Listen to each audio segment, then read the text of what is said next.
André Rieu, le légendaire violoniste et chef d'orchestre, a consacré sa vie à rapprocher la musique classique du public.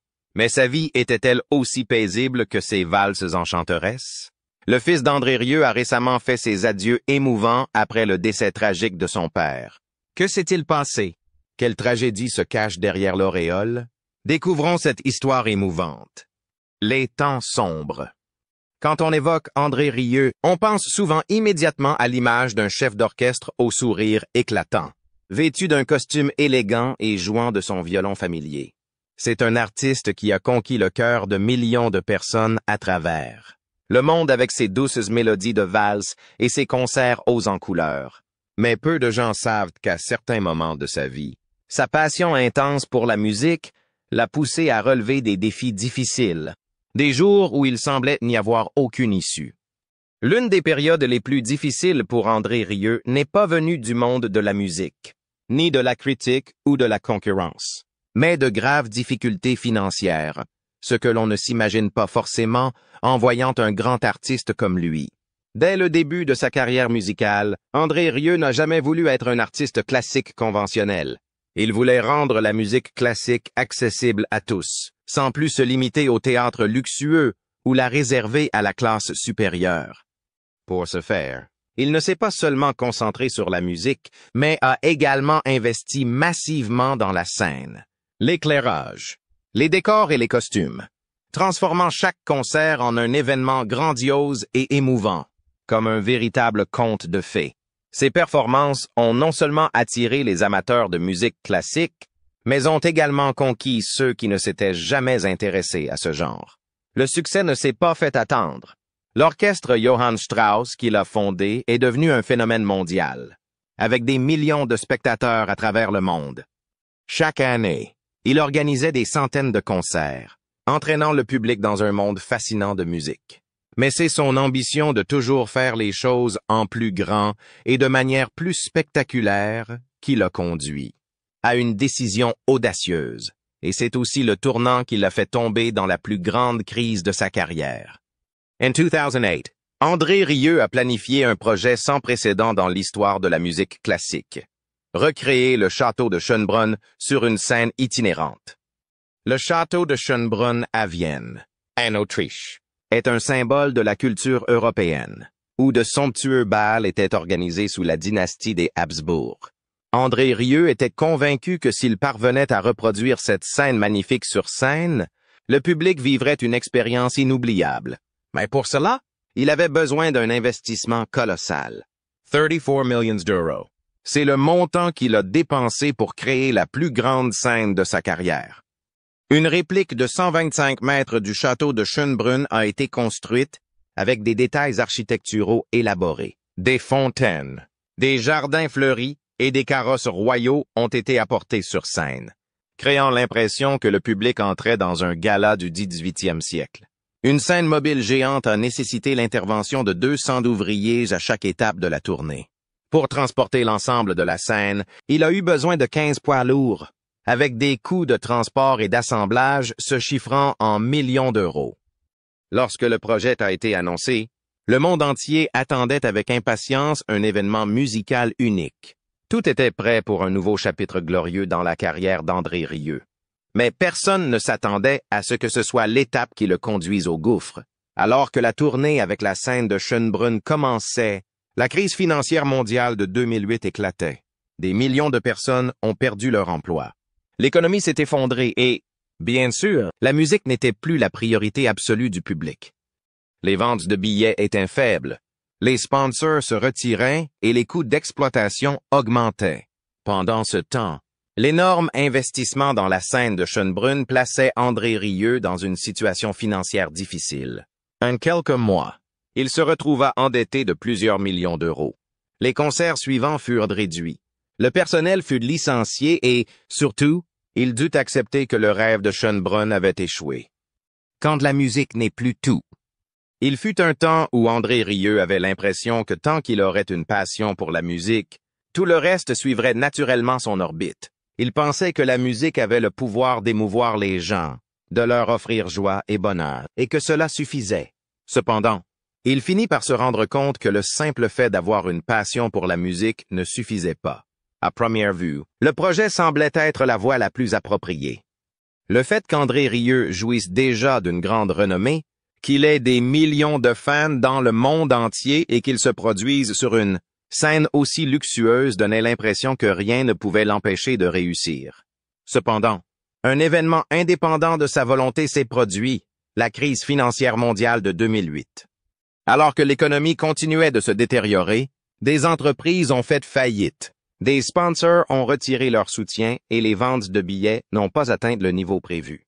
Lorsque l'initiative a été conçue, on s'attendait à ce qu'elle génère d'énormes profits. Pourtant, le résultat réel a été complètement différent. Les dépenses opérationnelles étaient trop élevées et les revenus n'étaient pas suffisants pour les payer. En conséquence, André Rieu s'est retrouvé avec une dette importante. André Rieu a perdu bien plus que de l'argent à cause de la crise financière. Cela a également eu un impact significatif sur son moral.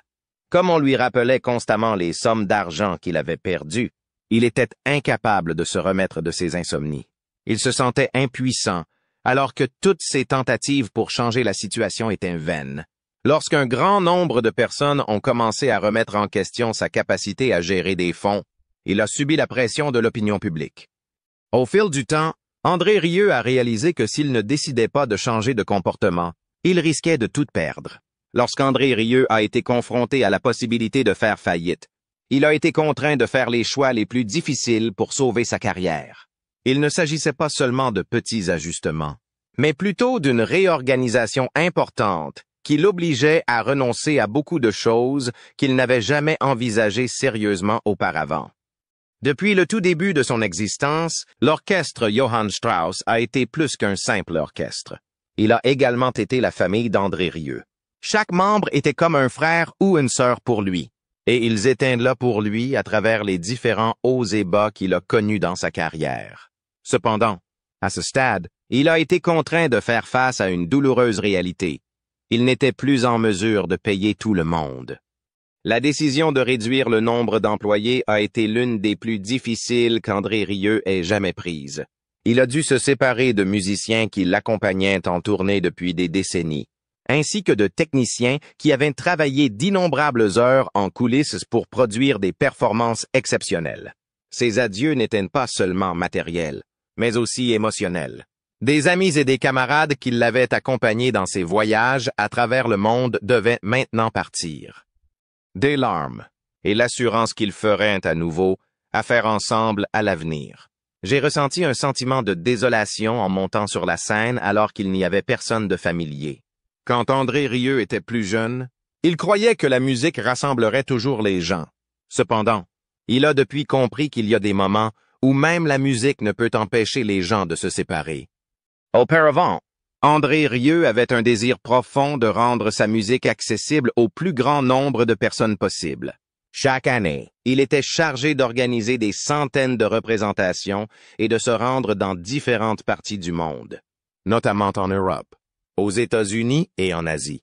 Cependant, en raison de la situation financière difficile, chaque spectacle devenait un fardeau en soi. Les dépenses liées à l'organisation étaient excessivement élevées et l'argent des billets ne suffisait pas à les payer. Le public était moins nombreux en raison de la crise économique, qui l'avait contraint à réduire ses dépenses de divertissement. Les magnifiques scènes, qui avaient fait sa fierté par le passé, étaient désormais devenues une source importante de difficultés financières. Il n'a pas d'autre choix que d'adapter son plan pour rester en vie, réduire le nombre de représentations et se concentrer uniquement sur les marchés dont le public est fidèle à la marque. Réduire la taille de la scène lui permettra d'économiser sur les frais de fonctionnement tout en préservant la qualité de la musique. Il doit prêter attention au marché européen, car c'est là qu'il a le plus de fans dévoués. Bien que chaque choix aille à l'encontre des inclinations naturelles d'un artiste, André Rieu était conscient du fait que s'il ne faisait aucun ajustement, il pourrait ne jamais avoir l'occasion de se produire à nouveau sur scène. Au cours des années qui ont suivi, André Rieu est resté inébranlable malgré cette période difficile et a fini par retrouver des opportunités professionnelles. Non seulement il a acquis les compétences nécessaires pour mieux gérer ses finances, mais il a également développé un modèle commercial plus durable. Plus important encore, il n'a jamais renoncé à sa confiance en la musique. En réfléchissant à cette période, il a déclaré un jour, « Parfois, les obstacles les plus difficiles nous offrent l'occasion d'apprendre et de nous développer en tant qu'individus. Si je n'avais pas connu de tels revers, il est fort probable que je n'aurais jamais réalisé la véritable signification de la musique et de la vie. » André Rieu n'a jamais abandonné. Il était suffisamment perspicace pour voir qu'il n'y avait qu'une seule issue à cette situation difficile. Continuer comme ça. Dans les années qui suivirent, André Rieu traversa une période difficile pour relancer sa carrière. Lorsqu'il réfléchit à la période la plus difficile de sa vie, il se rendit compte que pour subsister dans l'industrie du divertissement, les artistes, aussi grands et passionnés soient-ils, devaient comprendre les affaires, l'argent et la stratégie à long terme. Il a su changer sa façon de penser et adapter sa gestion professionnelle pour la rendre plus méthodique et plus efficace. Les leçons utiles qu'il a tirées de ses échecs lui ont été bénéfiques. Il a travaillé à la refonte du paradigme de la gestion financière, en trouvant des méthodes pour minimiser les dépenses tout en assurant la meilleure qualité créative. Cela contrastait avec son approche précédente, qui consistait à tenter de soutenir des projets qui dépassaient ses capacités. Plutôt que de planifier un nombre excessif de représentations à grande échelle, il a choisi les lieux qui avaient les foules les plus dévouées, s'assurant ainsi que sa musique était reçue avec une véritable affection. Grâce à cela, les concerts lui ont non seulement permis d'obtenir de meilleurs résultats financiers, mais aussi de recouvrer la santé et de redynamiser sa créativité. André Rieu ne s'est pas arrêté là. Il a également augmenté ses investissements dans les tactiques de communication et la distribution de musique sur les canaux numériques. L'ère du progrès technologique a ouvert de nouvelles possibilités, et il était conscient que pour continuer à dominer les publics du monde entier, il devait utiliser la puissance de YouTube, des plateformes musicales en ligne et des réseaux sociaux. Les concerts ont été filmés par des professionnels et mis à la disposition d'un grand nombre de personnes sur Internet, ce qui a permis à des millions de spectateurs du monde entier de les visionner. André Rieu s'est non seulement efforcé de retrouver une situation financière stable, mais il a également fait des efforts considérables pour améliorer sa santé mentale et physique.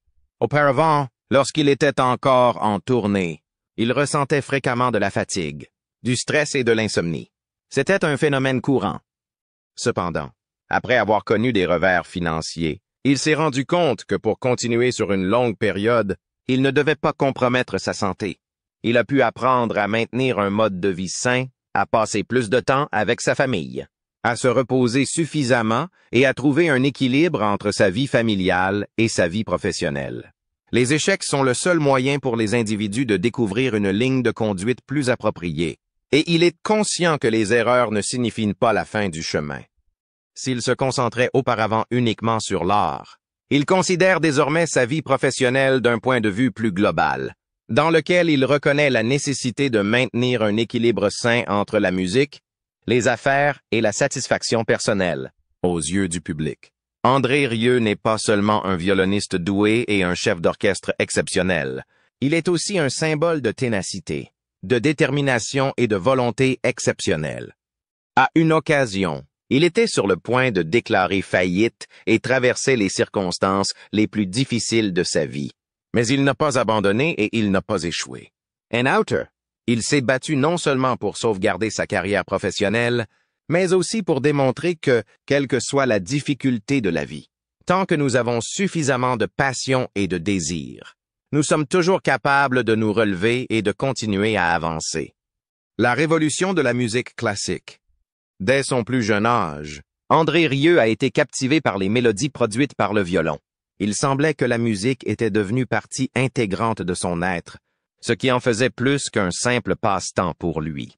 Bien qu'il soit né dans une famille de musiciens, il a passé son enfance entouré des sons aigus et graves de la musique classique qui résonnaient dans toute la maison.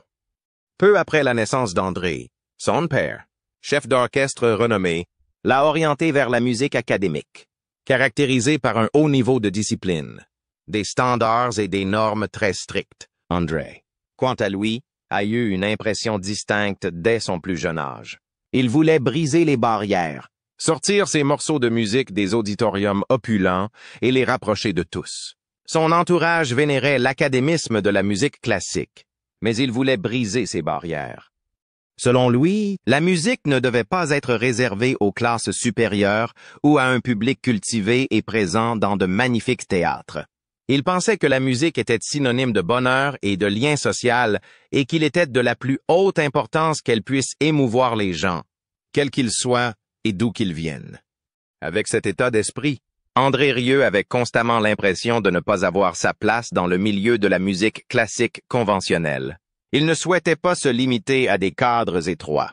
Il voulait changer la façon dont les gens du monde entier percevaient la musique classique, en la rendant plus accessible, plus vivante et plus émouvante.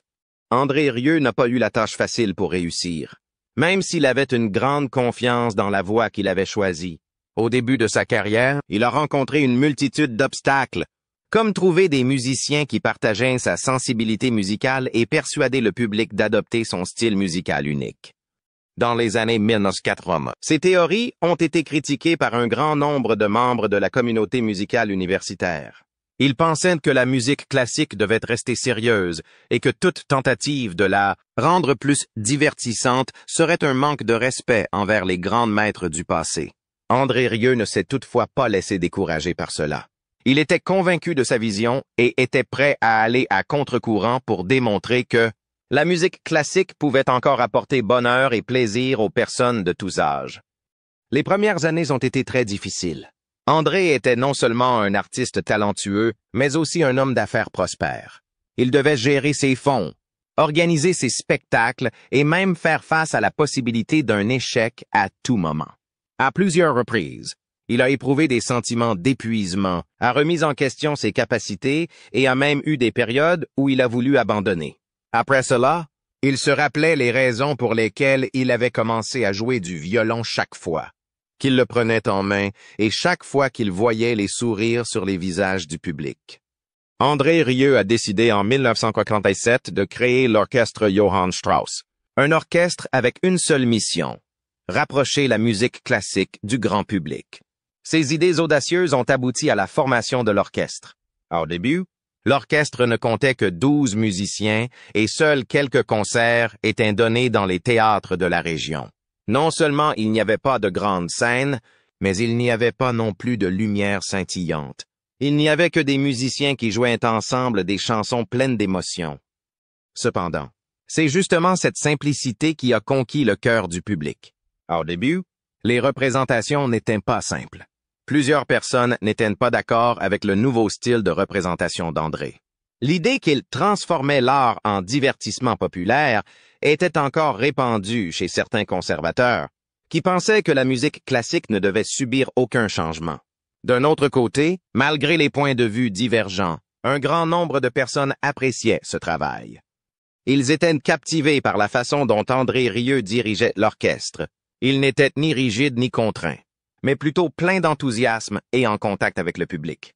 Par la suite, l'orchestre Johann Strauss est passé d'un ensemble plutôt modeste de 12 musiciens à une sensation mondiale. Le nombre de musiciens a augmenté. Les concerts ont été organisés sur des scènes plus grandes et la foule n'a cessé de croître tout au long du festival. Ils ont non seulement captivé le public en Europe, mais se sont également développés dans d'autres parties du monde, notamment en Asie, aux États-Unis et en Australie. L'orchestre Johann Strauss compte aujourd'hui plus de 60 musiciens. Ils sont connus pour leurs performances époustouflantes dans d'immenses stades, qui attirent des millions de personnes du monde entier. Les performances d'André Rieu ne sont pas seulement une nuit de musique, mais aussi une fête émotionnelle. Le public peut rire, pleurer et danser dans la salle, ce que très peu de gens auraient pu imaginer dans un concert de musique classique par le passé. Le parcours d'André Rieu n'est pas seulement un récit sur la musique. C'est aussi un monument à la force de la persévérance, de la croyance et de l'enthousiasme infini. D'un petit enfant passionné de violon à un artiste contesté pour avoir bousculé les traditions, puis à l'une des personnalités qui ont transformé le visage de la musique classique. Le parcours d'André Rieu n'est pas simplement une histoire de personnes. Il a démontré que la musique n'est pas réservée à un groupe spécifique de personnes. qu'elle ne fait pas de discrimination fondée sur le statut social et qu'elle englobe tout. Lorsque la musique touche le cœur des gens, elle se transforme en un langage universel que tout le monde peut comprendre. Mais il faut savoir que les premiers succès ne sont pas faciles. Le défi. Il y a eu des moments où André Rieu a eu envie d'abandonner.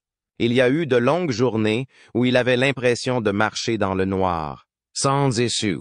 Mais à chaque fois, la musique le ramenait sur le droit chemin. Il semblait que le destin avait décidé que, quoi qu'il arrive, il ne pourrait jamais se séparer des mélodies qu'il aimait. Dès son plus jeune âge, André a montré son amour pour le violon. Né dans une famille de musiciens, avec un père qui était un chef d'orchestre célèbre, il semblait que son destin était tout tracé, devenir un musicien classique. Mais André ne voulait pas être lié par la tradition. Il aimait la musique classique, mais pas de la manière dont beaucoup de gens le pensent. Pour lui, les grandes symphonies ne devaient pas seulement résonner dans de splendides auditoriums, avec un public en costume et gants blancs au visage sérieux. La musique classique, selon André, devait toucher le cœur de tous, des simples travailleurs aux familles, en passant par les jeunes et même les enfants qui n'avaient jamais entendu de valse auparavant. C'est ce qui a poussé André à créer quelque chose de différent. C'est ainsi qu'en 1987, il a fondé l'orchestre Johann Strauss avec un seul objectif: rapprocher la musique classique du public de la manière la plus accessible, vivante et émotionnelle possible. Mais cela n'a pas été facile. Lorsque André a fondé son orchestre, la plupart des gens étaient sceptiques. Un orchestre qui jouait des valses? Qui viendrait? Qui le financerait? Qui achèterait des billets? À cette époque, la musique classique perdait peu à peu de son attrait auprès du public.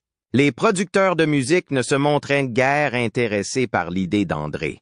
Il devait payer lui-même les spectacles, tout organiser lui-même, du son et des lumières à la recherche de sponsors. Un par un. Il y avait des soirs où seules quelques dizaines de personnes étaient dans la salle, mais André jouait quand même comme si c'était le plus important concert de sa vie. Il croyait que si une seule personne quittait le concert avec le sourire aux lèvres, cela signifiait qu'il avait réussi. Les jours difficiles ont continué.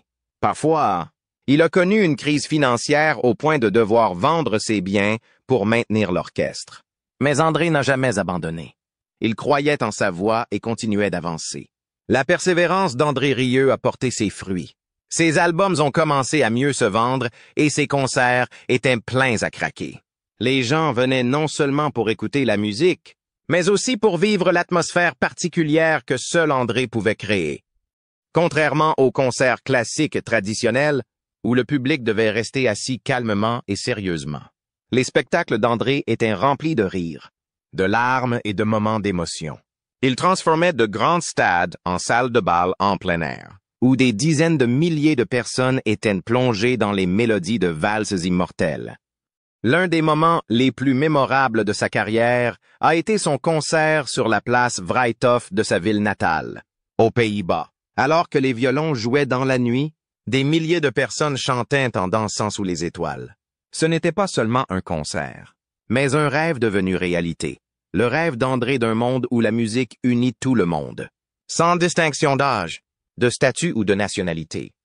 Mais le succès n'a pas seulement apporté la gloire, mais aussi beaucoup de pression.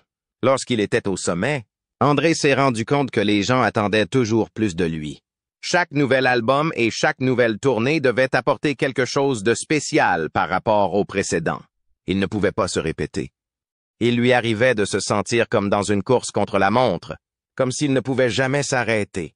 La pression de la perfection, des attentes toujours plus grandes, le laissait parfois épuisé.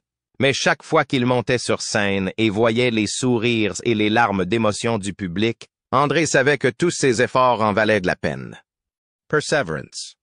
Dès le début de sa carrière, André Rieu n'a pas suivi le chemin des chefs d'orchestre traditionnels. Alors que la plupart des orchestres classiques se produisaient dans des théâtres opulents, avec des règles strictes concernant la tenue vestimentaire et le comportement du public. Il avait un état d'esprit différent. Il ne voulait pas que la musique classique soit un privilège de la classe supérieure, qui pouvait porter des costumes et des robes de soirée et s'asseoir bien droit dans un auditorium splendide. Pour lui, la musique devait être une expérience vivante, quelque chose qui touchait l'âme des gens de tous horizons. Dès son plus jeune âge, André était fasciné par la musique classique, en particulier les valses romantiques de Johann Strauss. Mais il s'est rendu compte qu'il y avait un grand fossé entre la musique classique et la musique populaire. Beaucoup de gens n'osaient pas mettre les pieds dans un concert parce qu'ils le trouvaient trop distant, trop formel, voire un peu ennuyeux. Ils pensaient que la musique classique n'était destinée qu'à ceux qui avaient une formation musicale et qui comprenaient que la structure d'une pièce symphonique ou les subtilités d'une sonate. Cela le rendait triste. Pour André, la musique ne devait pas être confinée à des limites. Elle n'appartenait pas à un groupe de personnes, mais à tout le monde. Il décida donc de créer une révolution. Il voulait transformer ses concerts en véritables festivals, où tout le monde pourrait participer, quel que soit l'âge, le statut ou les connaissances musicales. Il imaginait des concerts hauts en couleurs, où le public ne resterait pas assis en silence, mais rirait, pleurerait et même se lèverait pour danser sur la musique. Il ne s'agissait pas d'un simple changement, mais d'un bouleversement complet des règles établies de longue date en matière de musique classique. Lorsqu'il a fondé l'orchestre Johann Strauss en 1947, André Rieu a consacré toute son énergie à la réalisation de ce rêve. Il n'est pas seulement un chef d'orchestre, mais aussi un conteur à travers la musique. Il donne vie aux valses classiques plus que jamais avec des interprétations énergiques et émouvantes. Au lieu des traditionnels smoking de l'orchestre symphonique, il a habillé les musiciens de splendides costumes colorés, créant une scène digne d'un conte de fées. Sa scène n'est pas seulement un lieu de représentation musicale, mais une fête de lumière, un espace magique qui captive tout le monde dès le premier instant. Cependant, tout le monde n'approuve pas l'innovation d'André. Il a essuyé de nombreuses critiques de la part d'universitaires et de critiques musicaux. Ils pensent qu'il perd la pureté de la musique classique, qu'il commercialise des chefs-d'œuvre immortels pour servir les masses au lieu de préserver la valeur artistique originale. Certaines personnes se sont même moquées de lui, qualifiant ses concerts de spectacles bon marché au lieu de programmes musicaux sérieux. Mais André ne se souciait pas de ces critiques. Il croyait que sa mission n'était pas de préserver une tradition rigide, mais de rapprocher la musique du cœur humain. Il voulait qu'un paysan ordinaire puisse apprécier une belle symphonie comme un noble l'avait fait des centaines d'années auparavant. Il voulait qu'un enfant écoutant de la musique classique pour la première fois ouvre grand les yeux d'excitation, et non bâillé d'ennui. Sa persévérance a donné des résultats extraordinaires. Son orchestre Johann Strauss est devenu l'un des plus célèbres au monde, faisant des tournées sur tous les continents, de l'Europe à l'Amérique, de l'Asie à l'Australie. Ses concerts se jouaient à guichets fermés, quel que soit le lieu. Il a fait entrer la musique classique dans de grands stades, des lieux jusque-là réservés aux grands groupes de rock et de pop. Il a prouvé que la musique n'a pas de frontières, qu'une mélodie peut transcender toutes les frontières si elle touche vraiment le cœur de l'homme. Mais pour André, le succès ne se mesure pas uniquement aux chiffres. Ce qui le rend le plus fier, ce ne sont pas les ventes de disques ou les concerts à guichets fermés, mais les moments où il regarde la scène et voit des milliers de visages souriants. Il peut s'agir d'un vieil homme qui verse des larmes en écoutant la musique de sa jeunesse. Il peut s'agir d'un couple qui se tient par la main, plongé dans une valse romantique. Il peut s'agir d'un enfant aux yeux brillants, captivé par des sons magiques pour la première fois de sa vie. Et c'est grâce à ces moments qu'André Rieu continue de jouer de la musique, de faire découvrir ses belles mélodies au monde entier. Pour lui, la musique n'est pas seulement un art. C'est un pont qui relie les cœurs, un miracle qui peut apporter joie, réconfort et amour à tous.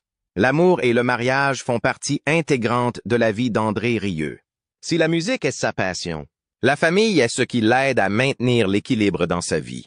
Comment les a-t-il obtenus? L'amour et la famille. En 1975, André Rieu a épousé Marjorie Rieu, la femme qui est devenue non seulement son épouse, mais aussi sa confidente, sa compagne et son soutien le plus solide tout au long de sa vie. Dans le monde de l'art, où les pressions du travail et de la célébrité fragilisent souvent les relations, il est extrêmement rare de maintenir un mariage durable pendant près d'un demi-siècle. Mais pour André et Marjorie, l'amour n'est pas seulement une émotion passagère, mais aussi une compagnie, une compréhension et un partage constant. Marjorie n'est pas seulement une bonne épouse dans l'ombre, mais aussi une personne qui a eu une grande influence sur la carrière d'André. Elle n'a pas fait de grandes apparitions sur scène, n'a pas été sous les projecteurs comme son mari, mais a été l'un des contributeurs importants à son succès. Écrivaine et ancienne enseignante, Marjorie a un esprit vif et une vision stratégique. Dès les premiers jours, alors qu'André avait encore du mal à trouver une orientation pour sa carrière, elle était là, à l'écouter, à l'encourager et à l'aider à tracer la voie musicale qu'il voulait suivre. C'est Marjorie qui a suggéré et soutenu André dans la construction du modèle de fonctionnement de l'orchestre Johann Strauss. Alors que beaucoup de gens doutaient du succès d'un orchestre de valse à une époque dominée par la musique pop et rock, elle a fait confiance à son mari et a travaillé avec lui pour planifier, gérer les finances et développer des stratégies à long terme afin de réaliser son rêve musical. À de nombreuses reprises, lorsque André a rencontré des difficultés, a été confronté à des difficultés financières et à la pression de l'opinion publique, c'est Marjorie qui l'a encouragé à persévérer dans ses idéaux. À travers les hauts et les bas de sa carrière, Marjorie a toujours été celle qui a soutenu son mari en silence. Quand André a dû partir en tournée dans le monde entier, elle s'est occupée de tout en coulisses, s'est occupée de la famille et l'a aidé à trouver un équilibre entre sa vie personnelle et sa carrière. Elle a également joué un rôle important dans le maintien de la cohésion de la famille, aidant André à ne jamais se sentir seul sur son chemin artistique. Leur amour n'était pas seulement fondé sur la romance, mais aussi sur une profonde compréhension. Dans une interview, André a déclaré un jour « Je ne peux pas imaginer ma vie sans Marjorie. Elle n'est pas seulement ma femme, mais aussi ma meilleure amie. La personne qui me comprend toujours mieux que quiconque. Sans elle, je n'aurais peut-être pas pu réaliser ce que j'ai aujourd'hui. » Ils ont traversé des moments glorieux ensemble, mais se sont aussi soutenus dans les moments les plus difficiles. Alors que de nombreux autres artistes ont eu des vies conjugales tumultueuses en raison de leur carrière, André et Marjorie ont toujours maintenu l'harmonie et la complicité. Pour eux, l'amour n'est pas seulement une promesse, mais une culture quotidienne commune. Aujourd'hui, bien qu'André soit devenu l'un des chefs d'orchestre les plus célèbres au monde, il trouve toujours du temps pour sa famille, en particulier pour sa femme. Chaque fois qu'il parle de Marjorie, il fait toujours preuve d'un profond respect et de gratitude. À ses yeux, elle n'est pas seulement une compagne, mais aussi une partie indispensable de sa vie. La personne qui a contribué à donner vie à de merveilleuses mélodies. Selon vous, qu'est-ce qui a permis à André Rieu et Marjorie Rieu de maintenir un mariage